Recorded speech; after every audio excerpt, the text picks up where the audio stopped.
ഏ ബാപ്പപ്പൻ്റെ ഫ്രണ്ടിൻ്റെ മോനാ ആ പോത്തിൻകുട്ടി. ഇവനെ സന്തോഷിപ്പിച്ചാൽ ബാപ്പപ്പനും സന്തോഷം.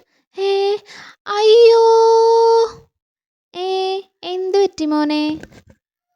കുറുക്കനും കഴുവയും ഒക്കെ തക്കം കിട്ടിയാൽ പിടിച്ചു തിന്നുമെന്ന് അച്ഛൻ പറഞ്ഞു. പിടിച്ചാൽ മാത്രം പോരാ, കടിച്ചാലേ തിന്നാൻ പറ്റൂ. മിണ്ടാതിരിയടോ. അയ്യോ, കുഞ്ഞുങ്ങളെ ഇങ്ങനെയൊക്കെ പറയാമോ?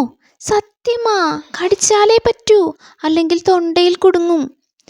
അതല്ലടോ, ഇവനെ പേടിപ്പിക്കരുത്, റിസ്ക്കാ. മാത്രല്ല നമുക്കിപ്പോൾ വിശപ്പുമില്ലല്ലോ. മോനെ, വിശപ്പുള്ളപ്പോൾ കടിച്ചു തിന്നാം കേട്ടോ.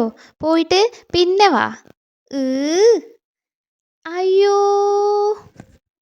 മോനെ, ഈ ചേട്ടൻ പറയുന്നത് കേൾക്കണ്ട. ഞങ്ങൾ തിന്നാനൊന്നും പോണില്ല. തിന്നാൻ വരുന്നവരെ ചവിട്ടി മെതിച്ചോളാൻ അച്ഛൻ പറഞ്ഞിട്ടുണ്ട്. അയ്യോ, അതൊക്കെ മോൻ്റെ ഇഷ്ടം. ഇപ്പോൾ പേടി മാറിയില്ലേ? ഇല്ല, എനിക്ക് ഒറ്റയ്ക്ക് നടക്കാനും പേടിയാ. ഇത് പൊല്ലാപ്പാവുന്ന ലക്ഷണമാ. ആ, സൂത്രമുണ്ട്.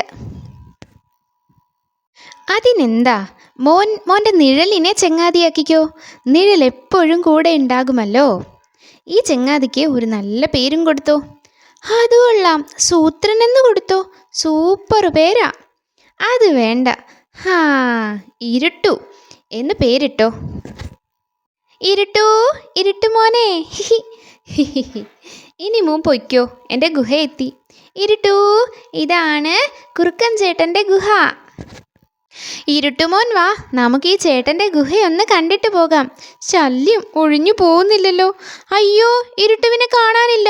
കുറുക്കൻ ചേട്ടൻ പിടിച്ച് തിന്നോ? ഏയ്, അത് ഇരുട്ടായത് കൊണ്ടാ. ആഹാ, ഇരുട്ടുവാണെങ്കിൽ ചേട്ടൻ തിന്നുമോ?